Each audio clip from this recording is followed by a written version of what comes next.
Welcome back to Stab the Dragon Productions for episode number 241 for our Canadian Whiskey Tournament Level 2, coming to you from Fort Worth, Texas, where it is 70 degrees today and sunshiny for the most part. This is Monday, February 2nd, 2026. Now, a year ago, I surveyed 5 of the basic Canadian blended whiskeys and conducted a small tournament using Black Velvet, Crown Royal Fine Deluxe, Canadian Mist, Canadian Club 1858, and Seagram's VO. Canadian Club 1858 won that tournament. So this winter, we are stepping it up to the next level with the Canadian blends, and we have examined Seagram's VO Gold and VO Black. Gold won that little family feud. Now we're studying the Canadian Club family, and we looked at the 100% rye and pitted it against the 1858, and the rye won. Today's one-on-one match is between the Canadian Club 9-year reserve and the 100% rye. These are our competitors for a one-on-one match today. The rules. I compare these two whiskeys with the reviews that I've done for each, but it really comes down to which one do I enjoy drinking the most. Using blacked out glasses, I compare the nose, taste, mouthfeel, burn, and finish to see which one I prefer, at least for today.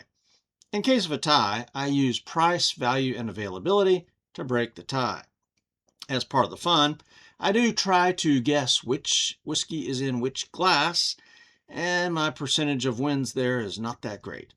The glasses are numbered on the bottom. The 100% rye is in glass number 1, and the reserve 9-year-old is in glass number 2. So here are the glasses. And I'm going to mix these up right now so that I don't know which is which. I start with history. Now, I cannot find a specific release date for the 9-year-old bottle, but several of the things that I did read said that it replaced a 10-year-old bottle, and the guesses I've seen online is about 10 or 12 years ago. So that may be around 2014, which is when the rye was released. The 100% rye was released in Canada in 2014 and came down to the States a couple of years later. So, these are not that old. For history, then, I think the rye has more specificity, so the rye wins. Bottle, label, and marketing. Well, if you look at these bottles, they are basically identical.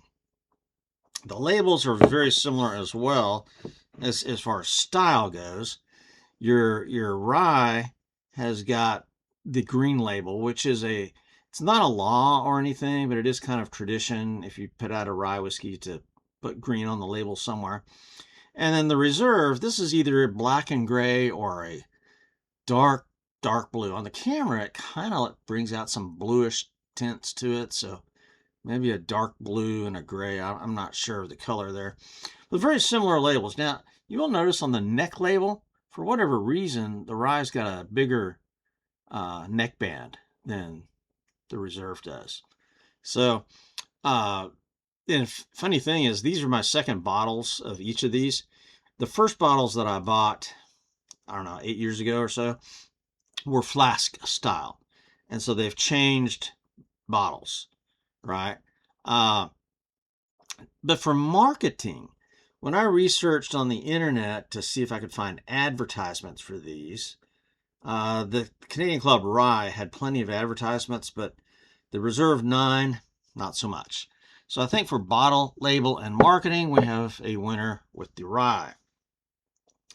Appearance of these whiskeys. Now, the whiskeys in the glass are in blacked out glasses, so that doesn't help.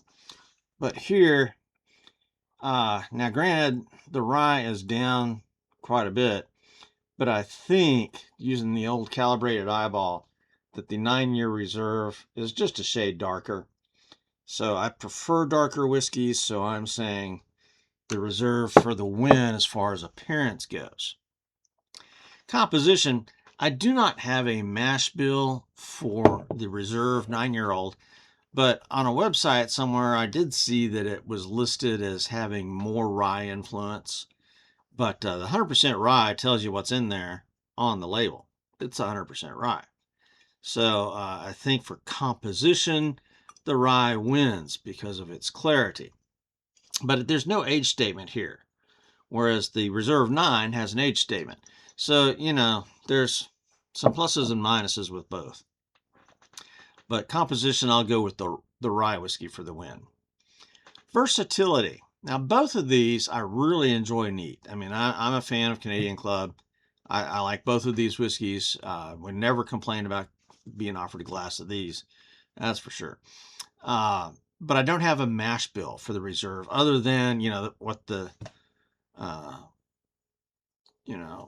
what the website said. So it's a heavier rye content, which to me makes it even better to drink neat, because I'm a big rye fan. So it's, it's got that kind of a profile. But the rye whiskey is very good neat. And unfortunately, when I was doing a rye competition, it lost to Jim Beam. So, and that surprised me. Both of these work with cocktails or mixed drinks. I think they're, might be too weak for ice, but you do you. So versatility, I'm saying a tie, and their taste profiles are so similar because of the high rye content in that Reserve 9 year. So actually, I'm kind of thinking I may not be able to figure out which is which. Price, value, and availability. The rye whiskey is more expensive at $21.99, and that kind of surprised me a little bit. It's also less available in Fort Worth. Goody Goody was the only store in Fort Worth that I could get it. The 9-year-old Reserve is $18.49 at Goody Goody, so it's significantly cheaper, about $3 cheaper. And it's available in the $7.50 at Goody Goody, but at the other store, Specs and Total Wine, it was available in a 1.75, and that kind of surprised me. So the 9-year-old is much more available, and it is cheaper. So the 9-year Reserve for the win. All right, let's get to the whiskeys themselves. Now, I have totally mixed up these glasses. I don't know which is which. They are so similar. I'll be surprised if I can figure out a winner. And B, I'll be surprised if I can figure out which is which. So I'll start with the one on the left and nose it. And I get a whiskey smell immediately.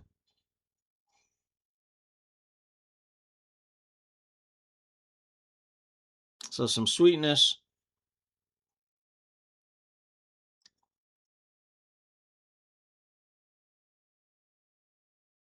Mapley sweetness. I like maple syrup maybe. Some wood leather.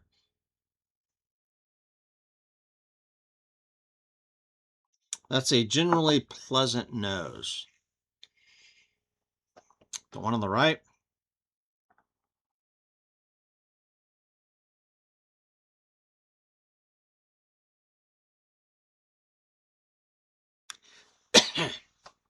And I don't know if it's my nose. I have a terrible nose. But this happens to me frequently. I smell the first whiskey, and the second one doesn't.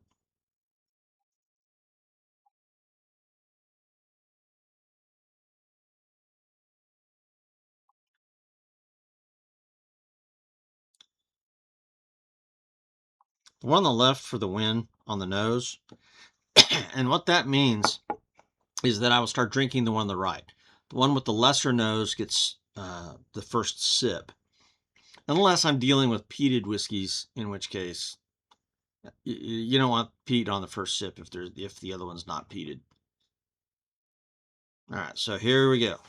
The nose. Well, let me record the score here. Left wins the nose. All right, now we're going for the taste with the one on the right.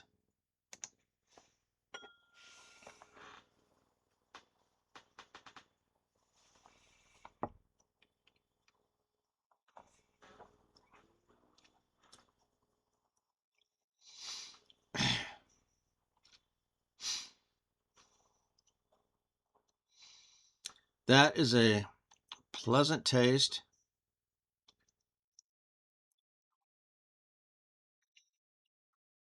Mildly sweet. A little bit of wood. Some hints of spice.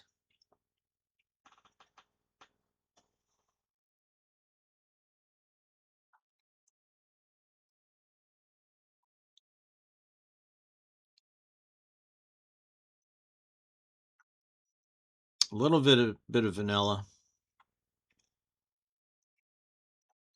Just a little bit of spice there.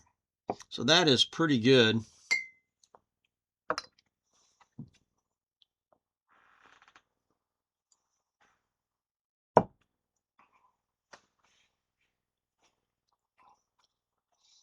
All right, let's move on to the one on the left.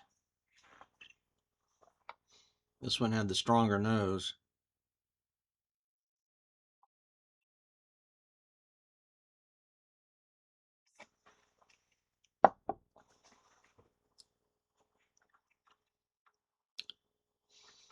And again, they're so similar. This one may have a little bit less spice. Huh. But it's so similar. Like I said, I'm not going to be able to decide which is which here.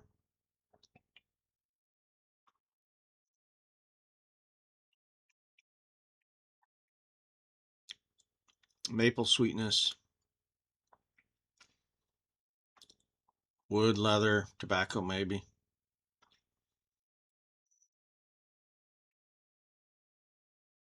Just going off of the taste, the one on the right, let me check that again.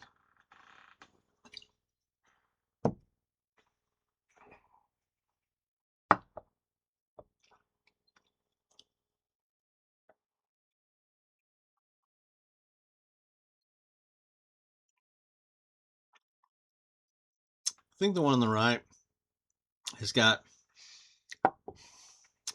wow, slightly better taste. This is really close. And I'm guessing that one on the right was the rye. I think that was number one. All right, let's go to mouthfeel, burn, and finish.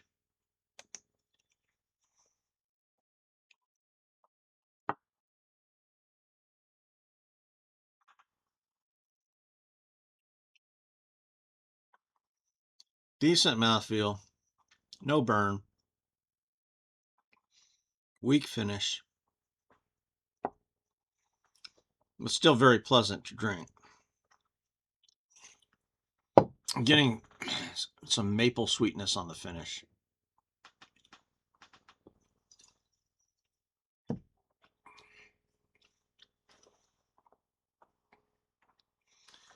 One on the left.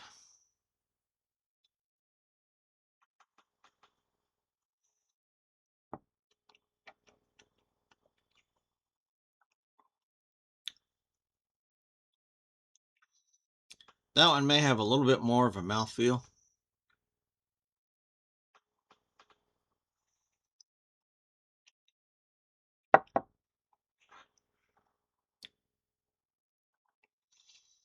I'm going to say for flavor, the one on the right.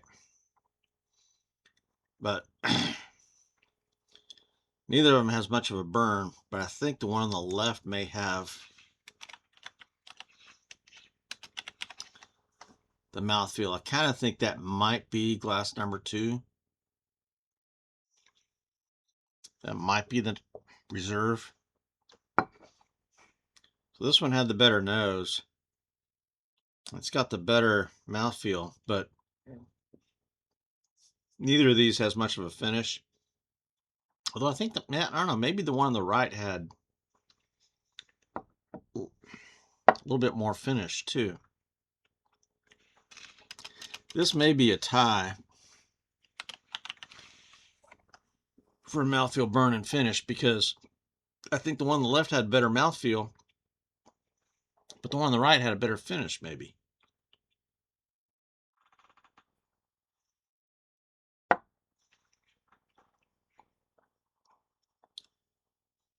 Yeah. So that's a tie.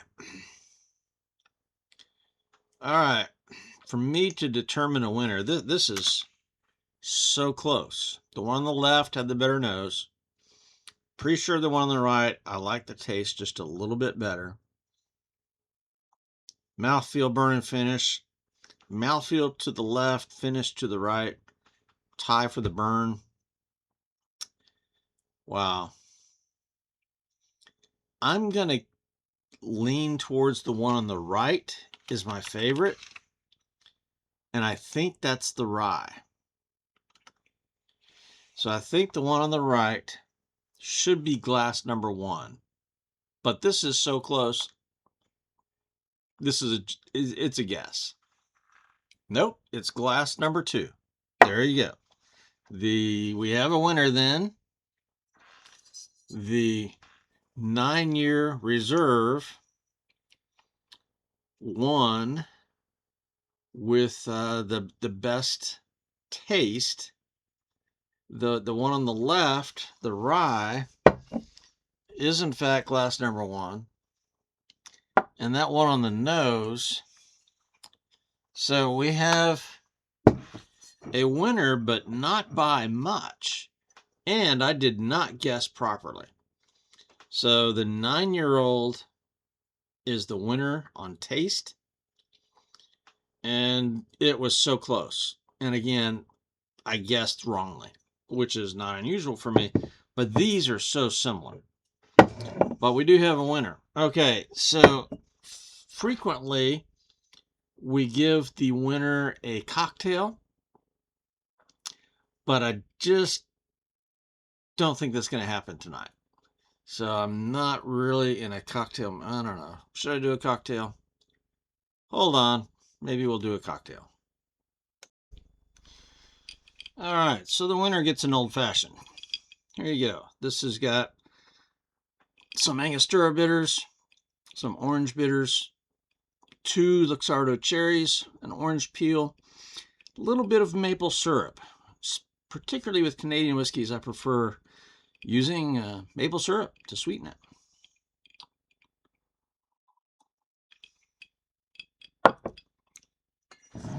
And that is pretty good. I gave it a little bit more of the orange bitters than I normally do, just to see what would happen.